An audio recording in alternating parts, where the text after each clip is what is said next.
Okay, goofing around with a couple things, and I came up with this design. It's an Olaf design, and the thing is actually pretty easy. So I just decided, let's teach this thing, okay?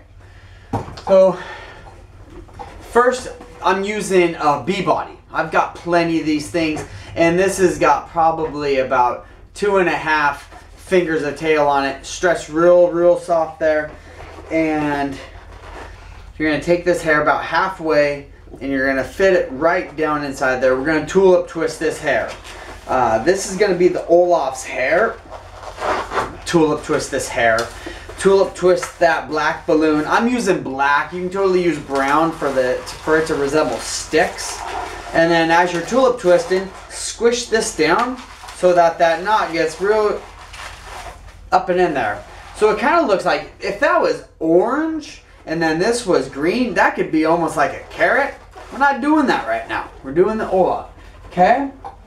Set that right there. And then inflate this to probably like 3 inches of a tail. Okay. So go ahead, go 2 pinch twists on that. Just the 2 finger pinch twist, not a big deal for that. We're gonna wrap it around this, okay? So something like that to hide that, not only to hide it, but to give Olaf that he's got that unique shaped head, right?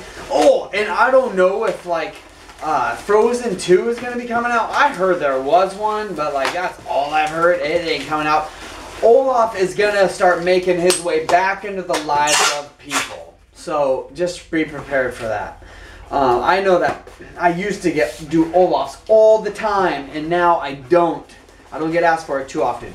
Okay, with this, let's go with, we're gonna do a small bubble, and then we're gonna do about a 4-6 finger bubble, and then hold that thing down there, do another small bubble like the same one up here, and then come back down, do the same size bubble as that. We're going to be pinch twisting those 2 bubbles, but they always seem to come unraveled if you don't have this kind of stuff in there. Okay, so then I pinch twist it, just like that. So you have kind of a base. And actually, these are going to kind of symbolize or kind of be his hands.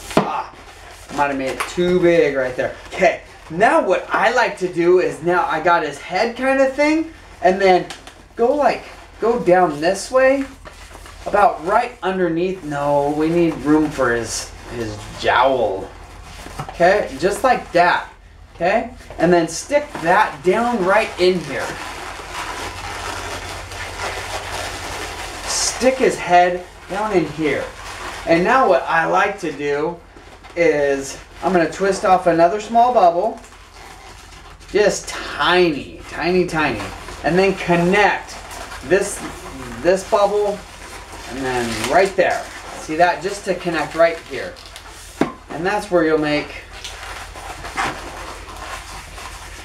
2 bubbles like that, and then split twist them. Okay, those are really super tight, because I didn't give myself enough room. Oh,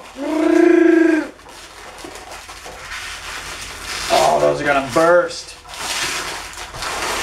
All right, and now you take this thing. Look how tight that thing is. Just twist it. This is for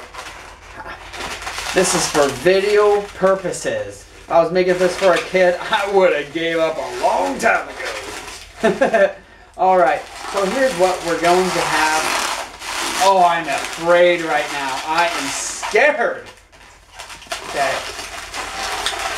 Showed you the wrong side. Okay, so essentially, looks like garbage, but you're getting the point. These would be his 2 feet if I could flower petal those. And then this here is his head. Check this out. You're going to take a scrap of nose, and you're going to kind of S-shape it, just like that. Until you got something like that. Snap that off, and then you're going to have something like this. Go ahead, wrap that around his head. Go ahead, wrap it around his head. And then sort of position that back up and in there. And this, then you have Olaf's head, okay? Now, that's done. I can't believe it. And see, it kind of looks good. Play around with this. I mean, it's just easy. You know that I don't go into great detail and trip out on stuff like that. But this is how I do the art nonetheless. Giving you the basic design, and then you flirt with the proportions. Okay, meat. First, let's move his nose. That will be good. Okay, let me see if I can get you in here. Okay, I always go with the 2 eyebrows. That way I know where to draw the eyeballs. Circle. And then I always go with like an extra line over the top to kind of shade his eyes in. And then I bust out the pupil. Okay, same thing. And then I go with the extra shaded line. And then I bust out the pupil. See, just like that. Okay, move that around to the front. And now, kind of like that. Like that. Hi-ya! One big old honkin' tooth.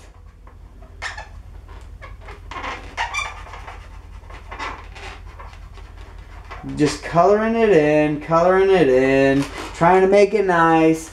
But anyhow, now, that's it. If you wanted, you could hide that little bubble in the back, and then it would look something similar like that. That's the Olaf I came up with. It's not too bad, kind of quick. I'm going to play around with these proportions, but I just got super excited about this one. So I figured I'd share it. Let me know how you would do it different, really, because I'd actually love some critical feedback on this. Aside from, hey, why don't you try underinflating it next time so you don't have these huge... It didn't even pop. That's how tight it is. These huge things. So, I hope you enjoyed that. Maybe next time I'll come up with something a little bit more defined and actually teach how it's supposed to look like. You get the point. I don't have to really trip on stuff like that. Until next time, later.